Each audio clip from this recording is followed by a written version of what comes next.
welcome everybody as usual. This is the Paradise Group 24th meeting. In 1 month, we've been going on for more than a year. So the Paradise Group network has been going on for more than a year pretty soon.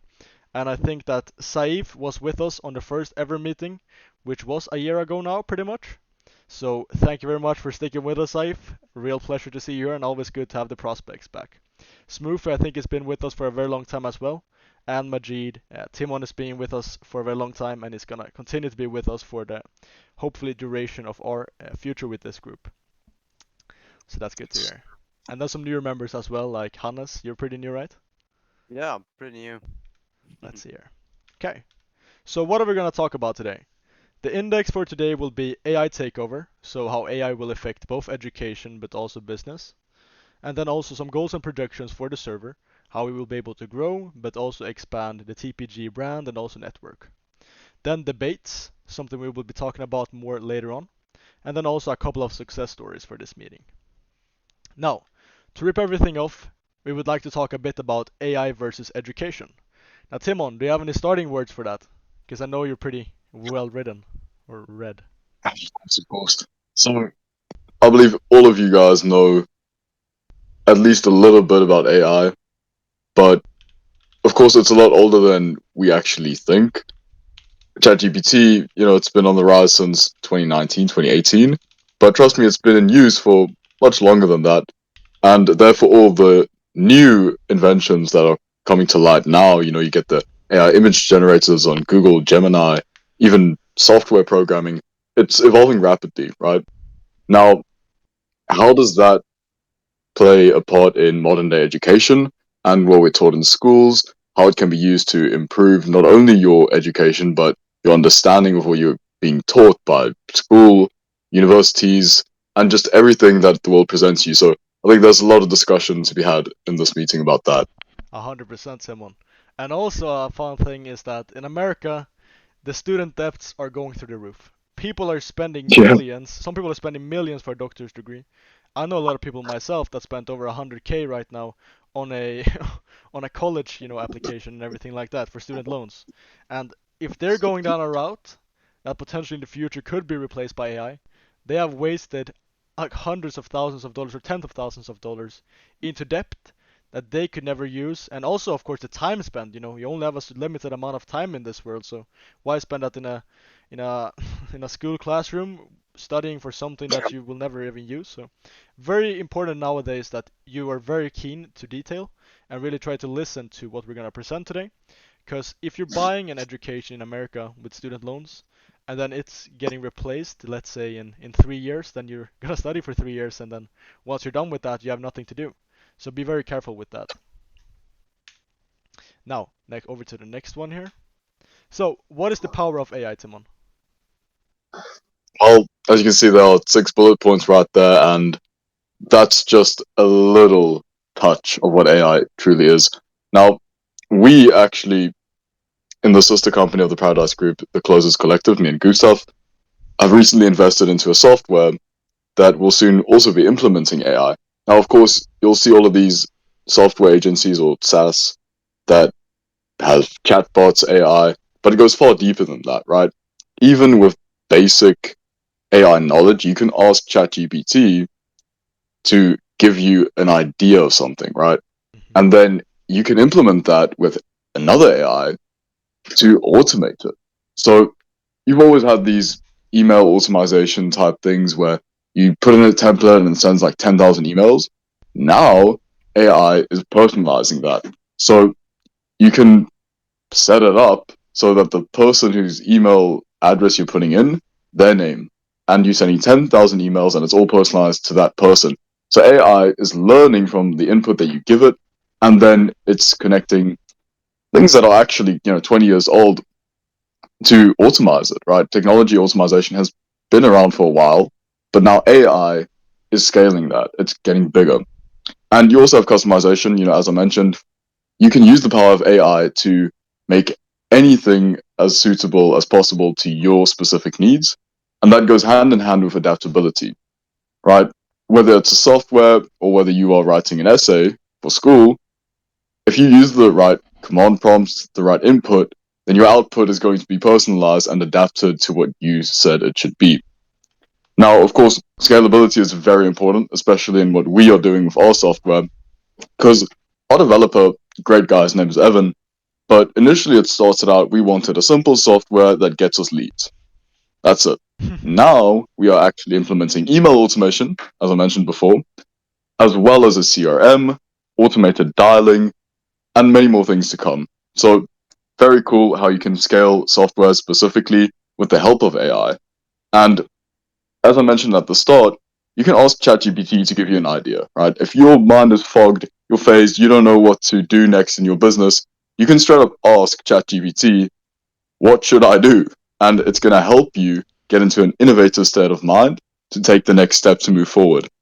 Now, another thing really cool with AI is the analytics side of it.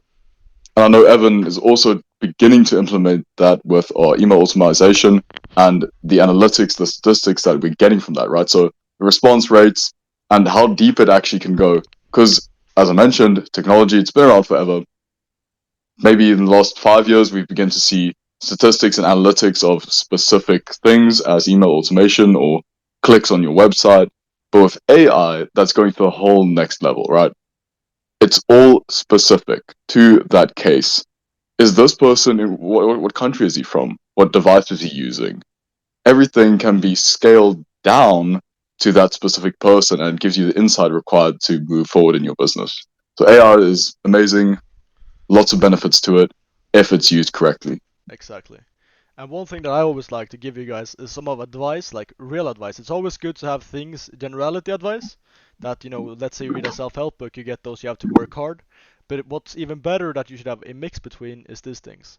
And that is real, like concrete advice from somebody that they're like using right now. Not Iman Gads who tells you to do an SMMA when he doesn't even do it. Something that he does right now, and then you really focus on that and try to implement it into your own company. Now I can give you a couple of good advices right now that me and Timon are using for our own brand. And one of the first things is how you use AI in the correct way. Now, Yeah. for every single company that I have a ChatGPT or different AIs. ChatSonic is pretty good as well. And then I have them hooked to my company. Now, I named the entire ChatGPT chat, like this, let's say the Closers Collective or the Paradise Group or whatever other company you might have. And then you write all the information you have on your company. So let's say the Paradise Group, it's the world's first affordable millionaire lifestyle. It has 670 members. It has this guy, this guy, this guy, this guy that's driven. We do this, this, this, this, this. How we want to expand is this, this, this, this. And then you just give it everything that you could think about your business. And that means that the AI is well written on what you actually do. And then you can start asking it relevant questions on how to improve your business. Because it's very hard to give a very general take on a company that they don't know, but if you give them all the input and everything that you know about the business, they will have a perfect understanding of what you actually do. And that will give you great results to basically expand it. Now, one thing that AI also does very good is, for example, when you do emails, like Timo said, AI cannot only do normal, very well written emails, it can also adapt accordingly to your writing style, basically. So Timon writes a little bit different than I do, and I write a little bit different than Timon does, but it can adapt to the person that basically uses the AI, and that I think is very fascinating. What do you say, Timon? Yeah. It's super powerful. And as you mentioned, right, not only within a business, but in your day to day life, if you train the AI, it becomes like your personal companion. If you are blank, right, you don't know what to do. If you've trained your AI well enough in the past, that specific folder or that specific chat, then it will take into account everything you've told it before and according to that give you the next steps. Exactly. I just gotta. The fake Gustav Waynes are going through the roof. I have 5 people having fake accounts of me. So it's pretty wild. Accounts. There we go. Now answer that. Yeah, so it has a lot of power AI, like really, if you really go down into it broadly. And the thing about the AI and every technology that you see on the market is that once it gets released to the public, that's when something better has came out. You know, once ChatGPT got released to us or other AIs, it had already been in use for like probably 10 years or we're a little bit less than that for the rich people. They released the technology that they themselves they don't need anymore. Yeah. That's very true. Same with documents, classified documents. As soon as it's no longer relevant, no longer needed for them to keep it a secret, then it's made public, right? Because then, in the common society's perspective, it's like, oh, they're giving us all of these assets and things to use. Meanwhile, they've been using it for maybe even 10 years. You don't know. Exactly. And that's where we're starting to see a lot of things about, I don't believe in aliens particularly, but you see a lot of these alien documents or let's say NASA documents and all of that releasing now. But they were made for like 2010, 5 years ago. They're not relevant anymore in that sense. Yeah. So you True. aren't really updated in the current moment. You're updated a bit after. You have some delay. Yeah. Now, That's very, very relevant to AI yeah, 100%. and also to modern education. Timon, you wanna beat it off? Of course. So, touching with what we just said, you don't learn the latest things whatsoever. You are maybe believing that what you are taught is the newest, most updated, most efficient, most effective way to do something, but it is most likely not. If you look at people like the Freemasons, they don't go to public schools. They don't send their children to public schools, right? They're either homeschooled or going to a private school at best, because there they receive actual modern education, right? And that is why the slide is titled, quote, modern education. Because if you look at it, it's been the exact same, if not better, 1,000 years ago. So we can start at ancient civilizations. I know Gustav knows quite a bit about that, but ancient Greece, the Egyptians, they've all used a system similar to what we see in everyday school, like your public school, right? The only new thing is that they have time frames and time slots, but that's a whole different story. So ancient civilization, I believe it was either the Roman Empire or in Greece. The type of education you received was not just general knowledge, right? You expanded your general knowledge with actual applicable things, right? So you learned about law, values, morals, things that are actually important, even if you don't pursue a higher education. That has completely changed. 100%. And one good evidence to why that is so true now is many people don't like to say it, but it's dictatorship. 100%. Let's say beforehand you had a king. That king wanted the best for his civilization and his country, because he had a lot of benefit to gain from it.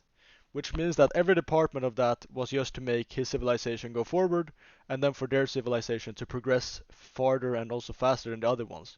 And it was beneficial for them to have a very, I would say, educated and at the forefront of a population.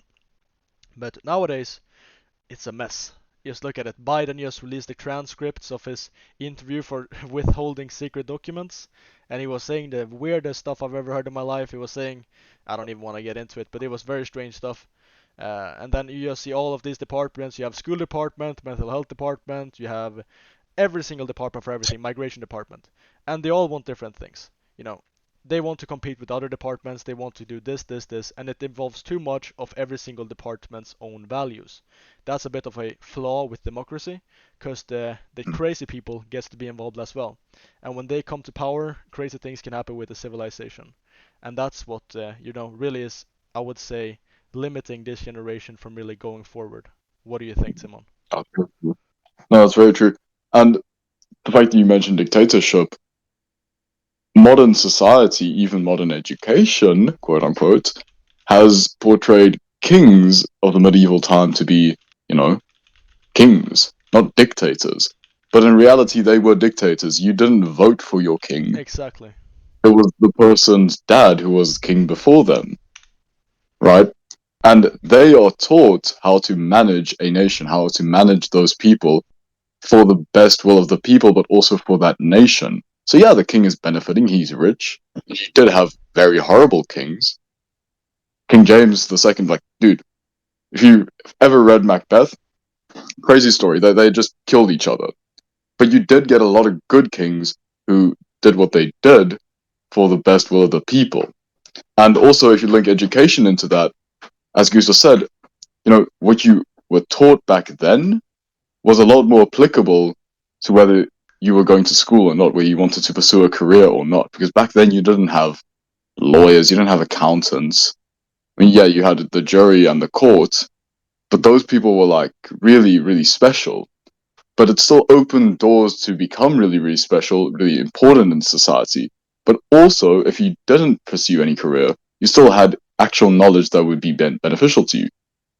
If you contrast that with school today, if you study economics, you want a business degree, but then you fail your classes in university, there's not really much you can do with that knowledge except go start your own business, which is probably better, to be honest. But we're so taught that you need a job, you need to go work, you need to get a degree to start your own business.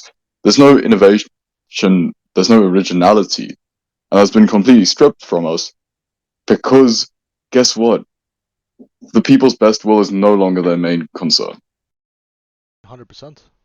And back then, you often saw that big, the kings, they trained their basically, their sons and everything that was gonna inherit the throne with the smartest philosophers in the entire, kingdom.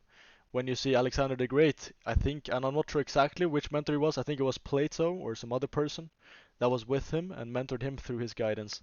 And that's just a fun thing to see, They wanted the best for their new leaders. They wanted him to be the most educated. You can just look at Marcus Aurelius. He was one of the best, I would probably say, leaders of the entire world. And they have everything left in his journal, Meditations by Marcus Aurelius. Very fascinating book.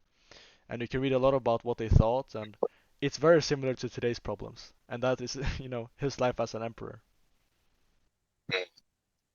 Yeah, I mean, yeah, the fact that you mentioned the Stoics or ancient Greece, they were one of the first people, and ancient Rome, to actually implement higher education, where they taught you law, not only law, but colonial law, right? Things that are just applicable whether you study law or not, because then, that was also, what, 1,200, 300 years ago. But back then, they still implemented law to some extent. You still had the juries, you still had the courts, so there were still opportunities. But even if you didn't follow those opportunities, you still had moral values that were taught to you by the school. Nowadays, you are taught that you are trapped in the wrong body. It's absurd what you see in Western schools today. Yeah, In 100%. contrast, 1,000 years ago, it was actually a lot better, and that interlinks with universities as well. The form of higher education that you receive now, it's so specified to one class. I don't know how it works all around the world. I know in Sweden, you get gymnasium, which is still like a part of high school, but by then you're already studying. And a couple of years before that, the subjects that you choose essentially determine your entire career, right? If you choose, I don't know, geography, then you are going into either in agriculture. If you take biology, then you're becoming a scientist. Like, it's all so specific. And 1,000 years ago in universities, you were being taught a general. When I say general, I don't mean just random stuff. Things that were actually important. It just covered a lot more aspects, and so it was applicable whether you wanted to pursue the career or not. And mind you, higher education was actually free back then. So Yeah, no, the Hannes is very good at this, but the current school system is based on the Trojan school system. Now, Hannes, you want to cover a bit about how that works? Sure. Or it might Well, be a bit hard for you in English, right? It's a bit yeah, weird. sure. Yeah. I think it'll be more beneficial for everyone if you tell it. Okay, I can go the start lines and then you can fill it in, okay? Yeah, sure. Yeah. So I don't remember exactly what country it was. It was German. Was it Germany or was it Poland? Which country was it back then? It was a company called, or Oh, not company, country. yeah, a country called the Prussia. Prussia, yeah, yeah. The Yeah. Prussian school system, that's right.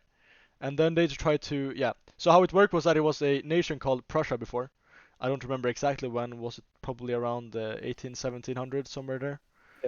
Yeah. And they wanted to implement. They took over a nation.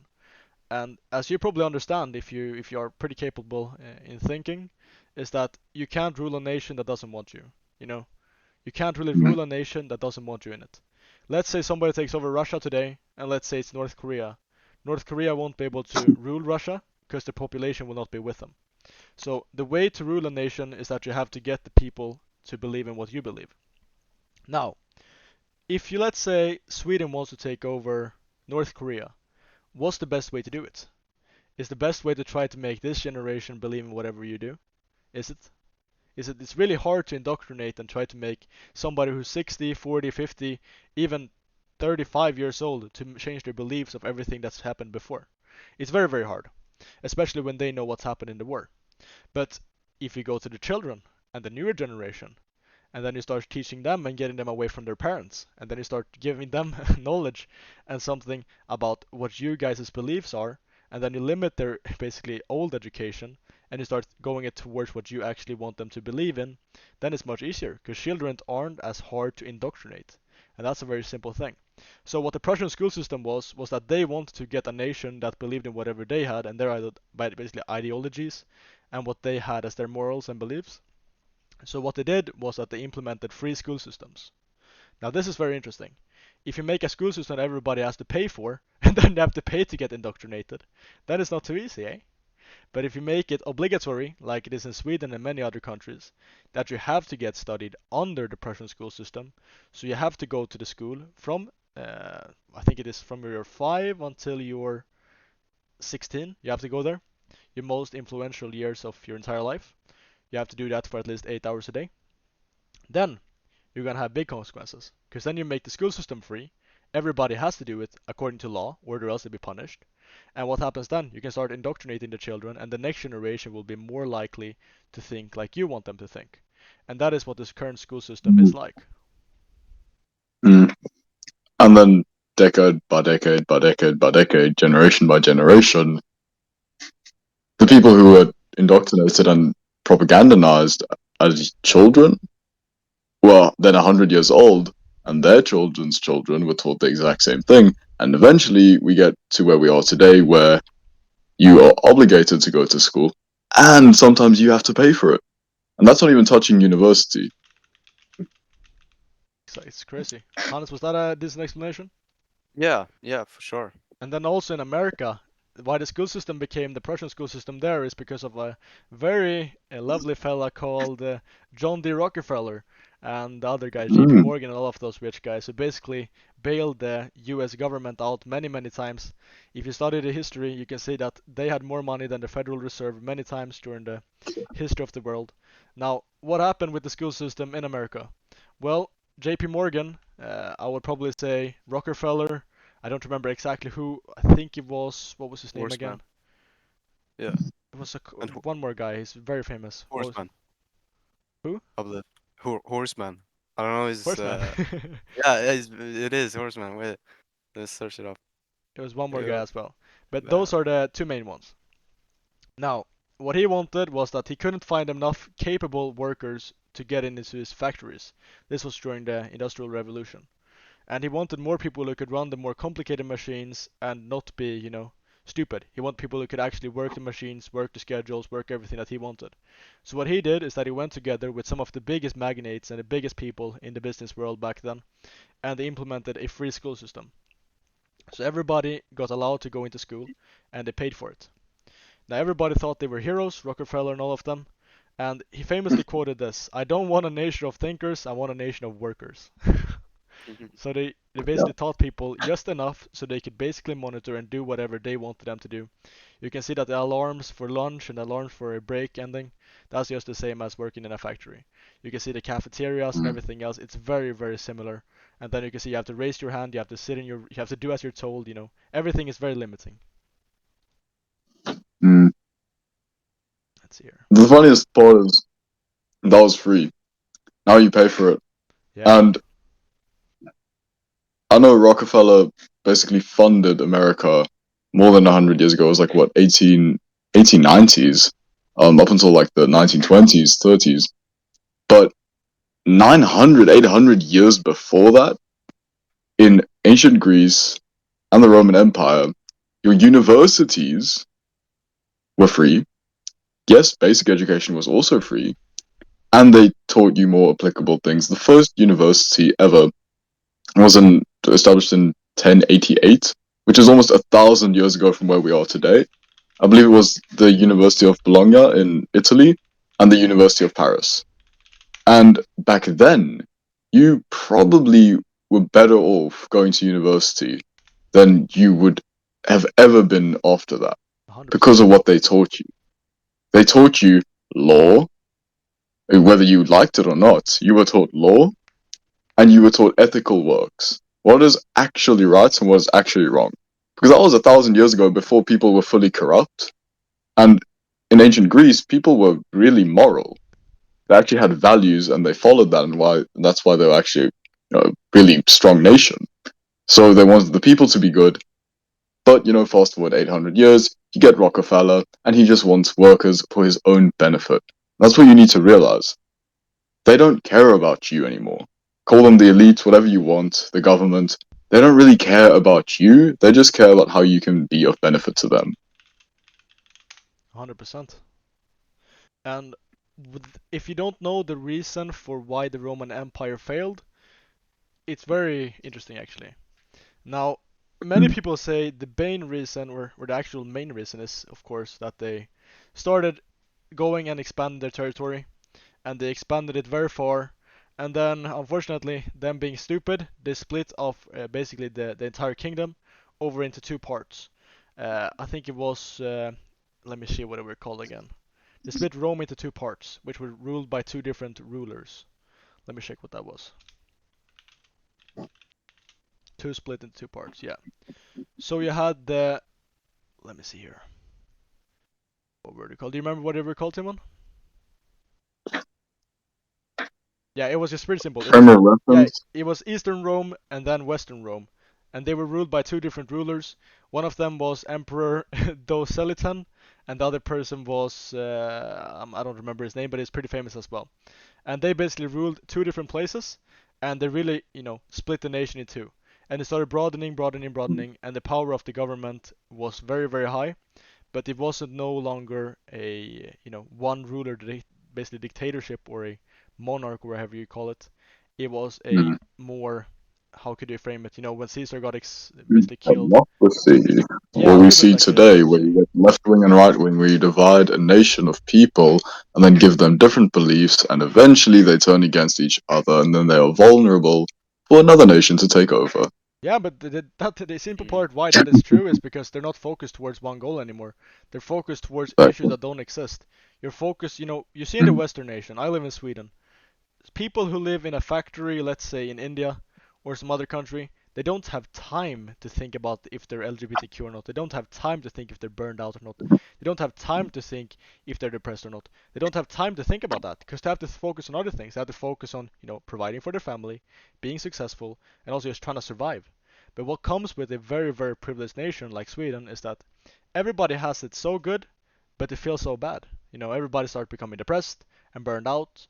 When I went to school, I had a teacher who worked like 50%, worked like 4 hours a day, and then she had summer break, winter break, spring break, autumn break, sports break, break. She was less, in school than we were, and she had like a 20% burned out rate. How the hell do you get a 20% burnout rate? That is too obligatory, bro. People are running billion-dollar businesses. How are you as a teacher working Wow. 50% getting burned out? hmm hmm Teachers are a very interesting topic as well, because as an example, right, you're teaching business.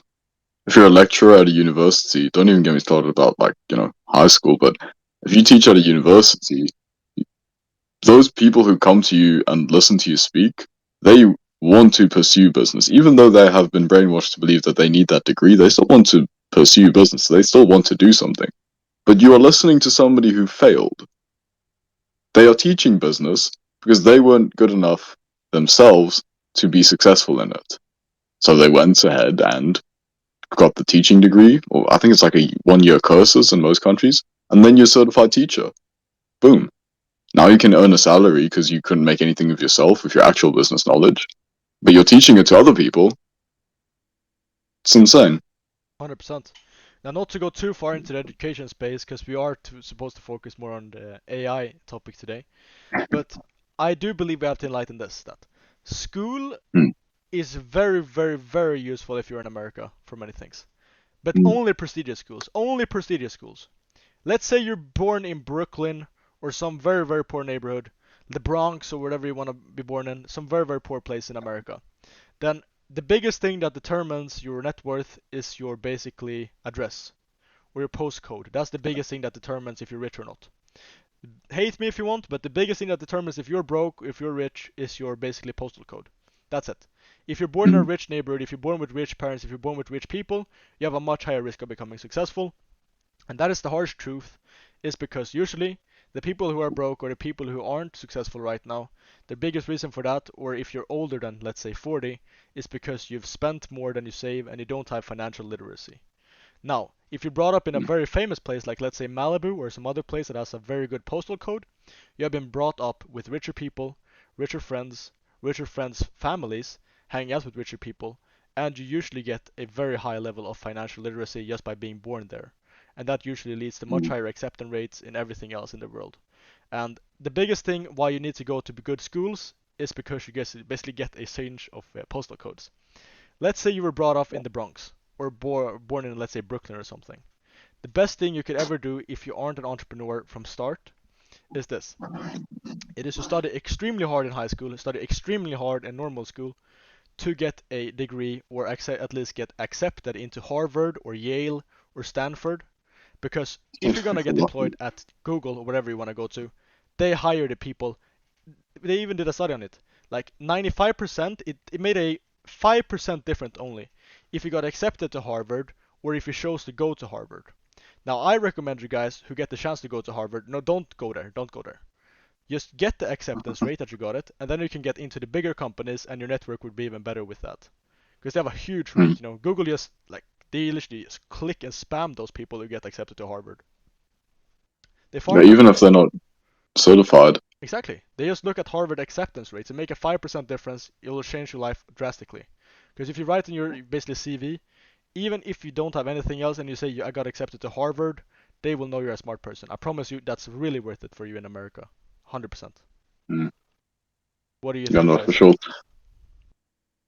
I mean, it's funny that you mentioned like the best you can do, because if you want to follow that route, if you really want a job, because you can get a really well-paying job.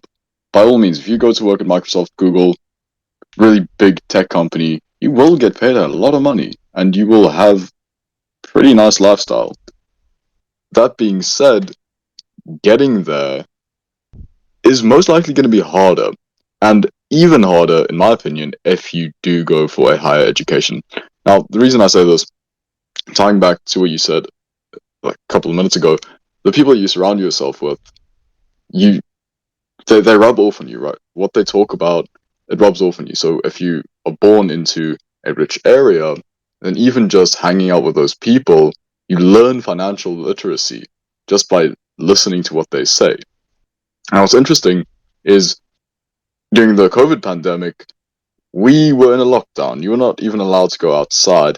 And then that limited you to your house, right? You had internet, but because you only had the internet, and before that, you didn't really know who to connect yourself with. You weren't educated on how to network. You just played games. That's it. Right? You did your schoolwork, online little work. You played games. I'll be honest, back in 2020, I did the exact same thing. But the people who were grown up with generational wealth, they were brought up with money, they were at home with rich people. They were surrounded by money. And by extension, they did research about money. They learned about money. They learned about wealth management. So I think the COVID pandemic specifically divided people even more. And it's really weird if you look into COVID, where it actually came from, that whole thing. But that's a topic for a That's different another day. matter, yeah. Yeah.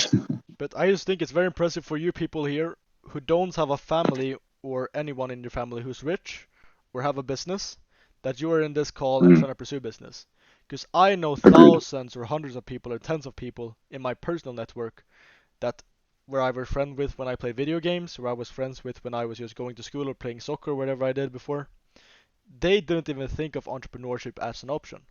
If you get raised in a household that just speaks about trying to survive and they're just trying to get the food on the table, and that you have to work, Mm, go to school, work, go to bed, and then sleep, and then that's everything you see your family doing and everybody in your relationship. Let's say you live in a very poor neighborhood in India, you don't see too many entrepreneurs there, do you? What you see is mostly people who's just working to try to survive. And it's very, very hard if you are in those circumstances to think of entrepreneurship as even an option. I know Kalle, a very great friend of mine.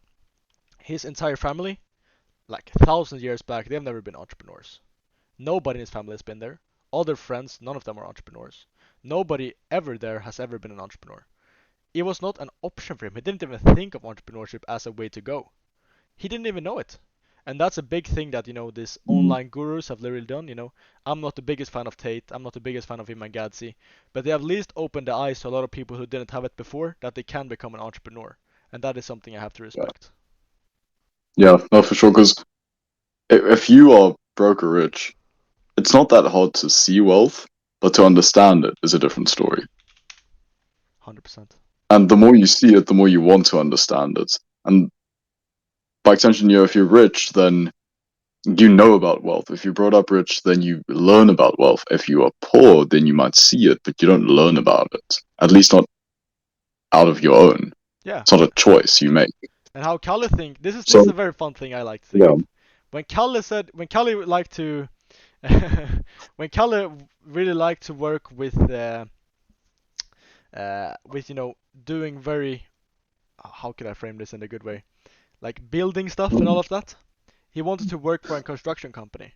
If I wanted to do something related to building stuff, I would create my own construction company. That's a different thing. Kalle, let's say he likes cars, he would work for a car company. I would create a car company. That's the difference. Somebody is a creator, somebody is the worker, and we need both. But Kalle got a mindset switch, so now he isn't like that 100% anymore, but is still brought up that way. And just try to basically flip that mindset, because everything that you see, you can become an entrepreneur in. It's true. It's very, very true. Now, And with all honesty, it's a decision. It's a decision that you have to make. 100%. But get over to the AI, and that is industries being replaced right now by AI. So the first very big one is something I actually go and study. I go to economics class in school, and we do a lot of this like accounting. I've done accounting for 3 companies before. When I was 16, I did that, and bookkeeping and all this type of things related to money and money tracking. That will all be replaced. It's so easy. Yeah. It will be We've replaced. already begun. Yeah, it's probably already getting replaced. The company I work with, they fired all their accountants because they bought a software that were able to accountant for them, and they just could. It was so much cheaper. Human resources is the most expensive thing in the entire world. Humans are so expensive and they're flawed as well. So that's why many companies prefer AI. Graphic design, you can still have some talented artists. I'm not saying artists will get replaced 100%, but the generality of graphics designs will be replaced. Video editing, of course, there could be creative video editors. I'm not saying everybody will be replaced, but a big portion of them will be replaced because it's such a replaceable skill. Programming, I'm not saying all programmers will be replaced, but a very, very, very, very, very big portion of them will be replaced. Logistics, that will be basically everybody replaced then. If they start creating cars that can drive themselves, you're gone. If you start creating, let's say you have a store, and instead of that store being, logistics and everything by a human, it can be tracked by a bot or AI. That's more optimal. Agriculture, this one is super interesting. Timo, you want to cover this one? I mean, most of these, it's already happening. You don't really know it. Same with programming. Recently, I think it's called Levin or something. Yeah, Evan. But it's an AI program that can Devin. Yeah, so it's called Devin, and it can program a software with a basic sentence. You tell it what you want, and it will program you a software. Now, agriculture, that's actually a lot more believable because you say, "Oh yeah, you can program a software." Yeah, no, I don't believe that. Agriculture, Google it. You now have drones that view fruits. Let me say this before we go into it. Let me say this before. You don't think of agriculture being something that you can replace, first of all. Everybody says human labor will not be replaced. Check agriculture. That's the first step. Timon, go on. Yeah, exactly, because you need humans, right? Quote, you need humans to pick the fruits to decide which fruits are right, which ones are ripe, which ones are actually usable. Yeah, you don't need humans anymore because you have drones that have sensors who it straight up detects the maturity of the fruit, and then it decides which one to pick, puts it in a basket, and it is a lot more efficient and less expensive for farmers to actually buy and use than manual labor. So manual labor is being replaced. We've seen it in factories. Yes, you have machinery operators, but also not anymore because you have AI that learns the logistics of a factory and then it operates the machinery because it's taught how to do it. That's what AI is. It learns. Yeah. And the best thing with AI and robots, it is that they don't need to sleep. They don't need breaks. They can just work and do the same rhythm, the same thing over and over again and not fail ever. That's the so good part about it. And they don't need to be paid. They don't need to be paid. They don't need food. They don't need sleep. They don't need anything. It's a robot. Exactly. And you don't want to deal with bad workers. You can get lazy workers, you can't get a lazy robot. Hmm. That's a good one. And then real estate, Timon, you want to cover that one as well? Because I didn't really see the view you did there, but I understand the essence of it. Well, I mean, to some extent, we are implementing technology, not yet AI, but within our foreclosure business, we are already implementing technology to the extent where it learns what we do, and from there, it gives us the best results, right? So with the foreclosures, we're only looking for certain type of properties. Yes, you can search it manually, but if it's automated and it uses artificial intelligence to specifically locate what type of property you want, then it's being replaced. All those people who are sitting there manually, like going out looking for a property, they're getting replaced. But guys, you want to know how you become a millionaire in this generation? Write in the chat yes if you want to become a millionaire. Write in the chat yes if you want to become a millionaire. I'm gonna tell you the thing that will literally change how you can become really richer. I'm gonna tell you. This is a trick I know that nobody talks about. It's really, really good. I promise you, if you're able to master this, spam yeses, spam yeses. We'll get into it then. Start spamming yeses. If I don't see like 10 more yeses, I'm not gonna start. Okay, good. I need one more from Lucas. Funny, Come on, the bro. customer service is also getting replaced. Yeah, that's 100% I getting mean, you now replaced. talk to robots. That one is getting replaced instantly. Just look at Amazon. Okay, Yeah. so if you guys want to become really, really rich, that is what my friend did. He became super rich. He's gonna speak in one of our meetings pretty soon here.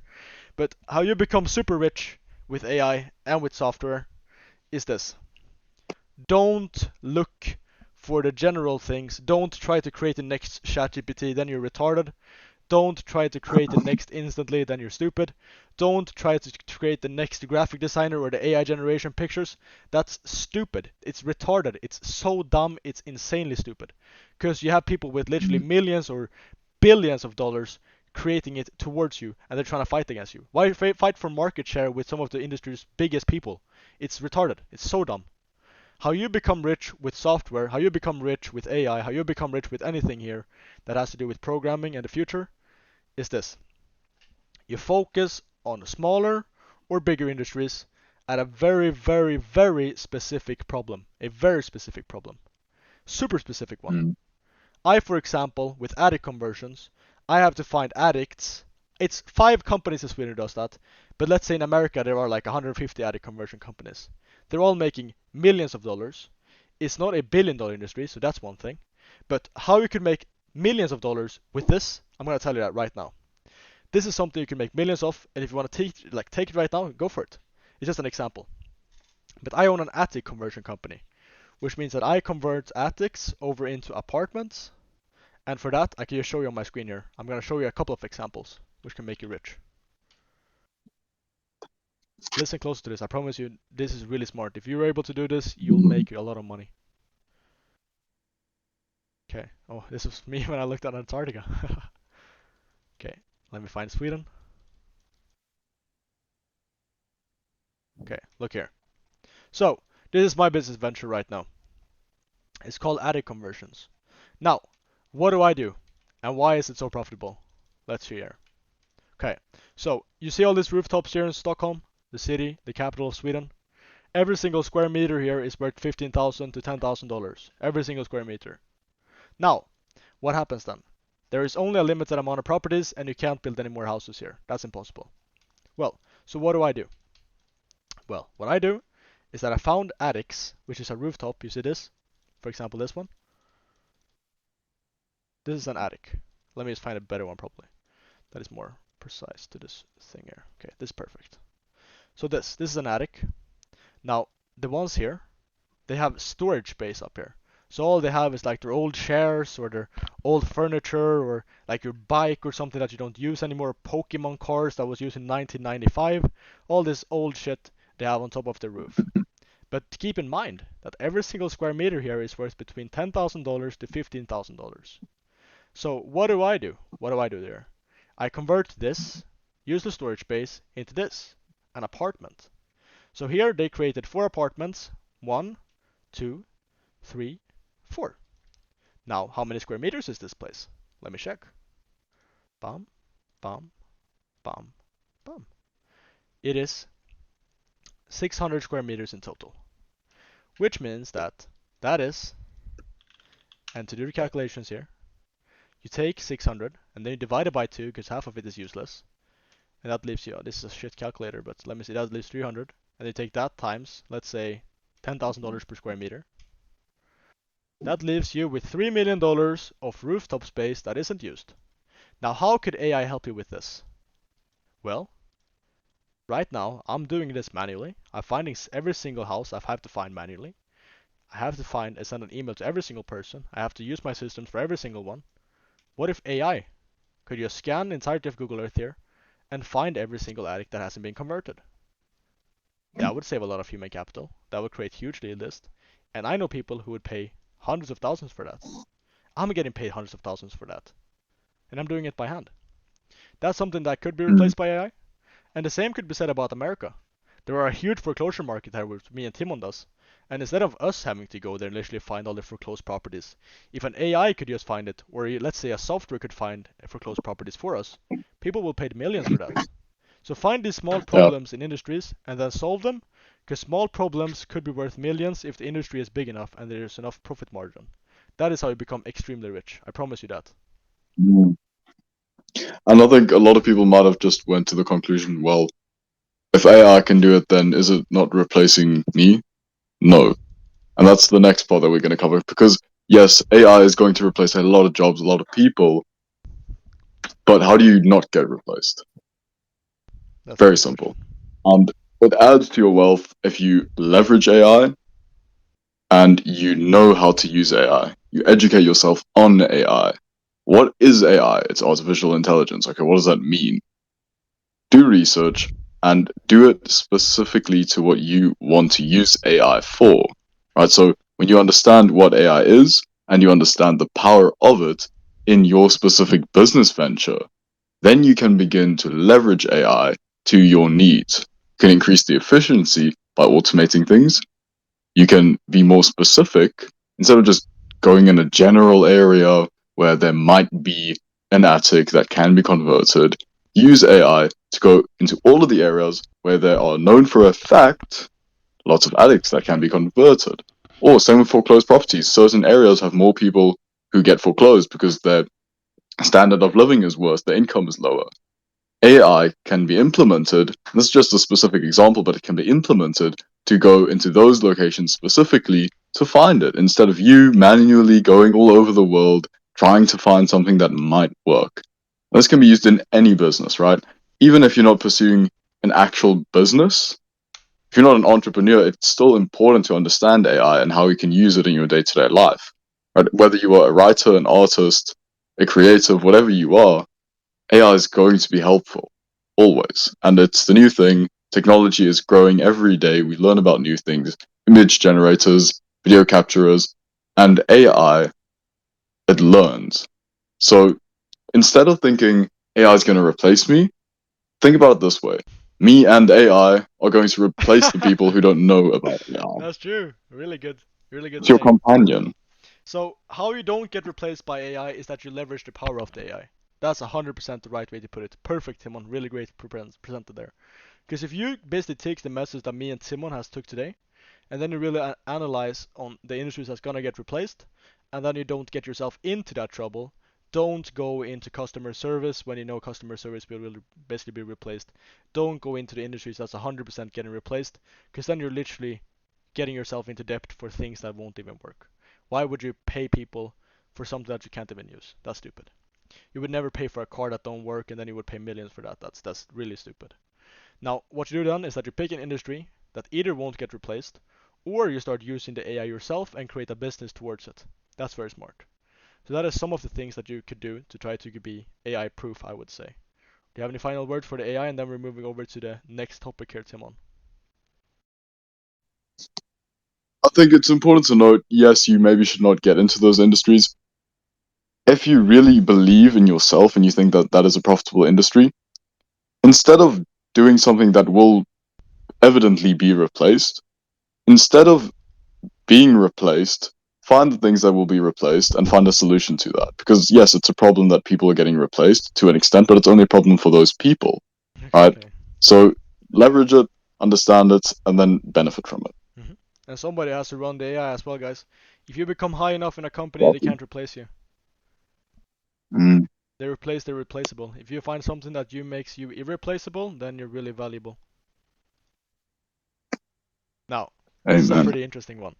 I really burn for this. I think it's very fun because I like to hear people who have different opinions try to fight it out a bit. But I don't want the average school debate where you get cancelled or you don't have the right to your opinion for things that they don't like. I like to have uncensored debates where everybody could believe whatever they want as long as we keep it in a respectful manner to everybody in the group. That's how I like it. And really discuss those topics that really should be discussed. Why should we talk about something that's so irrelevant like what is your favorite school food and debate for why it is your favorite one? Like that's so stupid. I went to economics class and what the thing we were spoken about, debate on how you become the best friend possible to your friends. I was like, what the fuck are we doing right now? Why should I debate on how I can become my best friend towards all my friends, and then debate over another guy why he believes that is the best way to become a best friend to your friend? I was like, this is so stupid. Why am I doing this? I'm dropping out. You know, that's the things we learn in Sweden. It's absurd. It's so stupid. I want the more interesting things. For example, let's say we take a really wealthy person and we take a really poor person and they debate. The first people think that everybody can become a self-made millionaire, and the other person believes that you have to get born into wealth or you get lucky by becoming rich. And then they have a debate and we can hear both options. And let's say we have somebody who's spiritual and somebody who isn't spiritual, and then they debate and we could see which person you basically lean the most Mm. towards. That's something I would think is very interesting. Yeah, I feel like it's very, very important to surround yourself with people who don't talk shit. It's as simple as that. And the problem is, in school, whether it's high school or university, people are just talking shit. Like, there's nothing important being said. Even the teachers, when they go have their little lunch breaks, they're not talking about the progression of the students. They're talking about their wives and husbands cheating on them or their personal problems. It's like, yeah, okay, that's a problem for you, but how is this contributing to us? How is this an actual important conversation? So listen to important things and learn from it. And I feel like debates are really nice. If you listen to the Tucker Carlson interview with Putin, I mean, they both have very different ideologies, right? It's Putin and an American journalist. So even if you just listen to that, even though Putin is speaking in Russian, the translator tells you exactly what he says. You just need to actually focus on something because our attention spans are so fucked as well. But if you just focus on something important, then you learn from it. 100%. And the thing is, they're labeling everybody with ADHD and concentration disorders. The reason why you have ADHD and a concentration disorder in most of the times is because you don't like what they're talking about. You think it's boring. It's that simple. When they probably labeled me as having ADHD when I went to school because I couldn't stand listening to people talk about how you become the best friend and debate about that. I was like, what the hell are we talking about? I can't stand that. And of course, then I'm gonna sit there restlessly and not be able to concentrate because I think it's so irrelevant. If I sit and read a book I Mm. think is horrendously bad, let's say the ideology of why I love Pride or my story of how I became gay, I won't read that because I don't think it's interesting. You know, but if you listen to something that you think is super interesting, I think the Tucker Carlson Russia debate is a very, very interesting thing, or the interview. I sat there and listened for 3 hours to a random guy speaking Russian. Same with everything. Hannes, you got diagnosed with ADD, but there's nothing Yeah. wrong with you. No. I mean, it's yeah. You've been listening for us You're probably speaking now better for off than 1 hour. everyone. Not saying a Exactly. word, but are you bored right now that you can't sit still? No, absolutely not. I mean, I'm as active as I possibly can, you know. I'm taking notes and everything. I'm just listening, Exactly. taking in information, you know, and it's yeah, And that is because you enjoy the topic that's been spoken about. exactly. We've been Yeah. sitting here for an hour now speaking about AI, school systems, takeovers, everything that has to do with money, and nobody has left. We've been going up in attendance. And that just means that people are able to sit here by their own will, listening to us speak for an hour, which is the same duration as the school lection, and then they haven't been leaving, you know? And you see, Hassan has ADHD, you have ADD, but it's nothing wrong with I you. have it. Yeah, exactly. Yeah. They diagnose everybody. It's wrong with somebody. Yeah. You know, they might have forgotten There's a, about human difference. You know, every person is different, and that is because we have a different type of character traits. You know, that is why everybody don't get affected by the same diseases and everything. We're made to be different. mm, amen. Akram wants to go, or Namir wants to go up here. Namir, I invited you. I see you wanted to speak. Yo, Namir, how's it going? Namir, hello. Can you hear Namir, guys? No, I don't No, I My think can't so. hear mic him. don't work. I got hacked. Oh, why do you want to come up and speak then if you can't even speak? Well, I'll put him back to the audience then. If you get your mic working, feel free to come up and speak if you want. Anybody who wants to speak, feel free to just request. I'll get you up here. So that's one thing we would like to add debates into our segments here, and some interesting ones. If you could write in the chat, I want you all to write at least one if you could. Write one thing that you would like to have as a debate. Write a topic you would want to be debated about. I'm gonna write one as well. Timon, you're gonna write one as well in the chat? No, mine's gonna be super controversial, but okay. Hannes, write one in the chat as well, okay? Of course. Everybody writes one topic that they would like to be debated about if we create a debate section here in our meetings. Let me see what I'm gonna pick. I mean, if we have a really good one tonight, we could probably do it and have some people on the stage. 100%. I don't know how long we're planning to stick around on the stage for, so we don't waste too many people's time or Yeah. take up too much time, but we could try to fit something in. Let me see here. Normal state, so many people have more energy.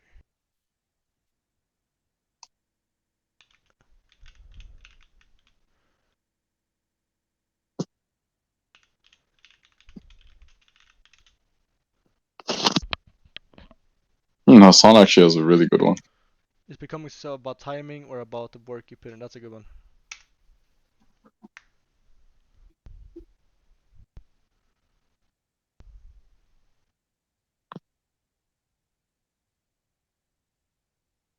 Is depression real? That is I would like to hear that getting peak, debated. peak topic. Really, really good one. Is everything luck? Ooh, that's a good one as well. Kinda. Let me see. Everybody write their one thing they would like to be discussed. It could be short, it could be long. Okay, so we have a bit of I'm not gonna ask a short question. I'm gonna state a fact, or no, correction. I'm gonna give my opinion. How was the pyramids built? I'm gonna do that one. That is interesting. Okay, but while you guys are writing, I'm gonna keep on. Oh, that's a really good one, Hannes. How much power does the government have? That's a really good one. Yeah. It's a difficult question. It's a quite general question, but you know, yeah, it's an Hmm. interesting. I like that one actually. Ooh, I feel like, democracy yeah, versus. extension to Ooh, that. I would want this. Democracy vs dictatorship. Honest, I feel like a really interesting question and topic extending to what you asked. Like, Mm-hmm. is the government even in control? Yeah. Yeah. Who is the most powerful would be a good question. Hmm. Is it the government Because or is it guess what? It's companies? not the government. Yeah, Who would have thought? that would be a good debate. Masculine traits for a guy. I mean, valid question to be Valid honest. question, yeah. But the pressure is not easy. Fab, write a question as well. I would like to hear the one you're gonna write. Same with you, Ryan. I would like to see a question you could write, because I'm interested in what you guys think. Okay, while you're going at it, I'm gonna explain the next one. I think a Q&A segment would be pretty cool as well. So let's say you have some question about the Tokyo trip, or some question about Koh Samui, or some question about anything in general feel free to ask in a Q&A question or a Q&A segment we're going to add to our meetings in the future. And then also a members takes segment, which would be taking on a few members into the basically stage, and then the audience being allowed to ask questions for 5 minutes, and then we pick out the 3 best questions and we start discussing them live in front of everybody. I think that would be pretty cool. That's a good one as well. That'd be super cool. What business is very hard to do? Okay, perfect. Now we're gonna go over to some more of the members and the goals and projections and everything that has to do with the growth of this server. Now let's get into it. So, member goal. What is the member goal of the Paradise Group and the future Paradise Group for this year, 2024?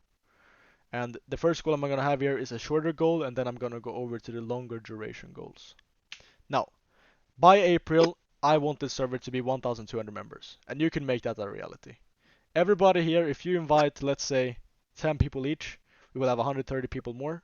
And if we go even bigger scale and we get other people to do it, we can become very, very large. So 1,200 members by the end of this month, then really good. I would love that. Okay, I think it's doable, honestly. 100%. 2x the members. 100%. Everybody invite one person, we doubled it.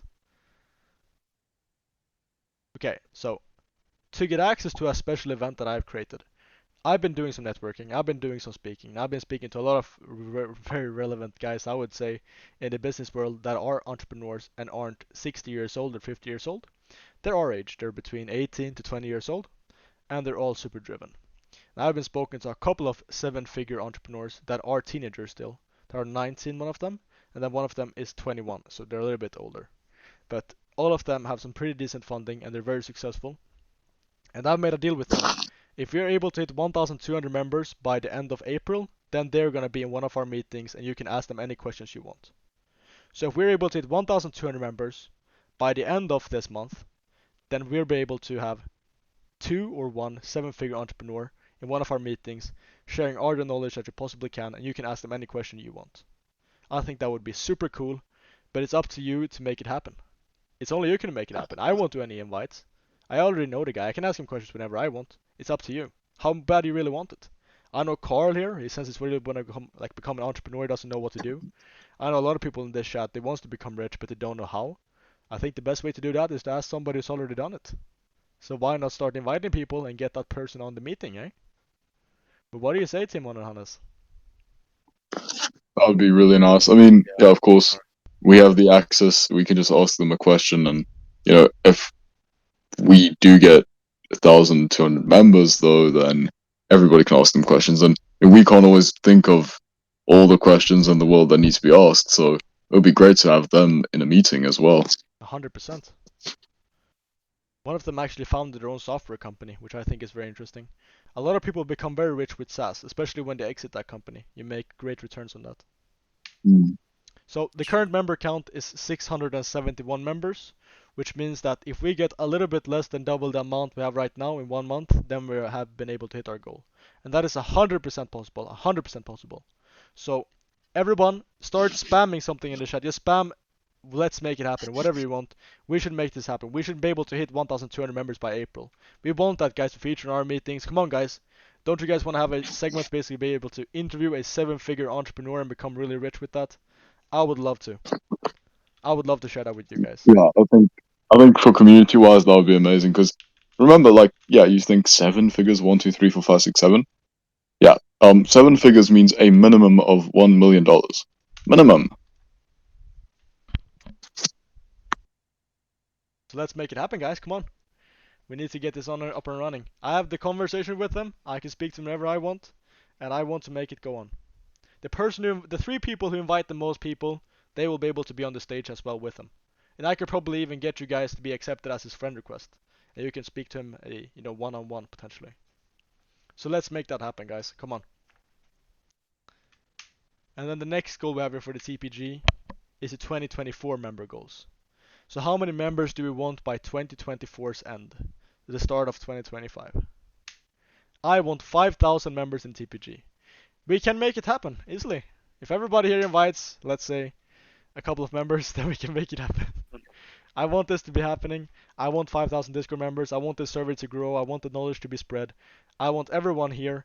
You don't pay me anything. You don't pay the TPG anything. You get free value. And the least you could do is to start paying us with inviting more people. Because that would really do a lot for this community. And it will be able to open more doors for us to get bigger speakers on. It will upgrade us to take more inspirational people on here. It will basically upgrade us to be able to take in and improve these meetings to the next level. You know, maybe creating a podcast studio, just expanding the TPG network. If you want higher quality meetings, we need more members. That's it, 100%. Mm. Wouldn't you think it would be cool, Timon, to have like a cool studio and everything to make these meetings in?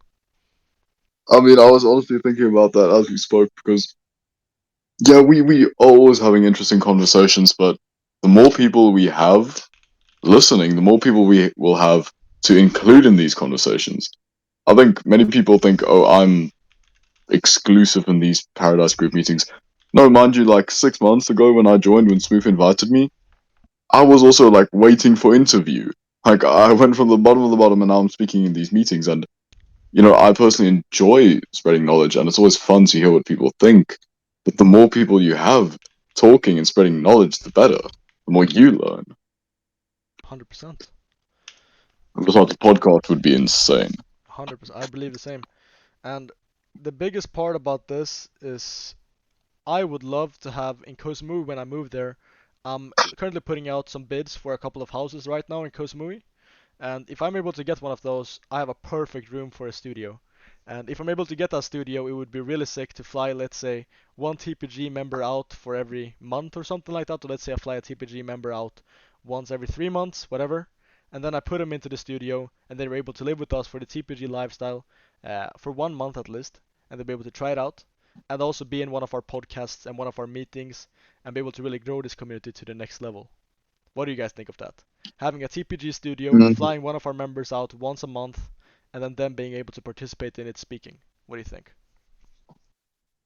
That would be super cool. Yeah, for I sure. mean, and of course that also includes the community. 100%. I want these guys to come out and actually be part of it, you know. I've always been like that. I always invite more people into the stage. Let's see here. Chris is writing something bigger. Let me see what he has whooping up. Okay. So I want at least 100 yeses if you guys want us to create a podcast, because I've thought about it before. Create a podcast with a TPG, and then we really make it powerful. What do you guys think? Should we make a podcast?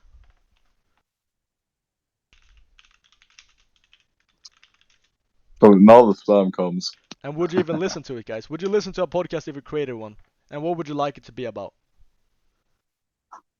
I mean, honestly, I think with a podcast we'd be a bit more structured as well. 100%. Because with all honesty, you told me about like the topic like what 2 hours ago.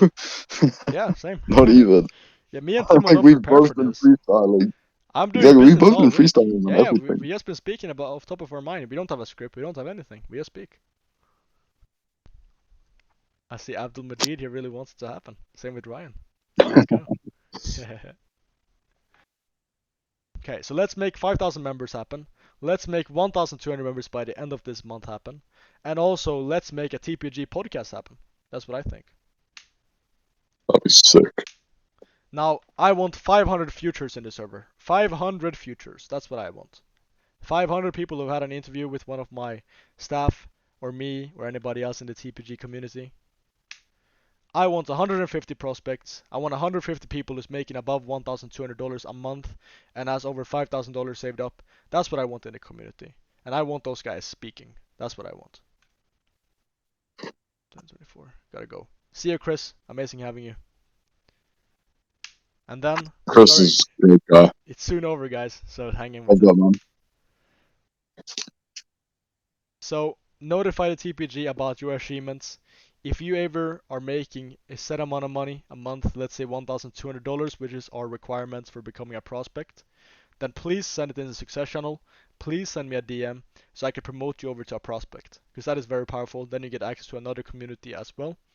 So once you're making this sum, and then you understand the TPG vision, and you actually have an ambition of becoming a member of the world's first affordable millionaire lifestyle, I will promote you to a prospect.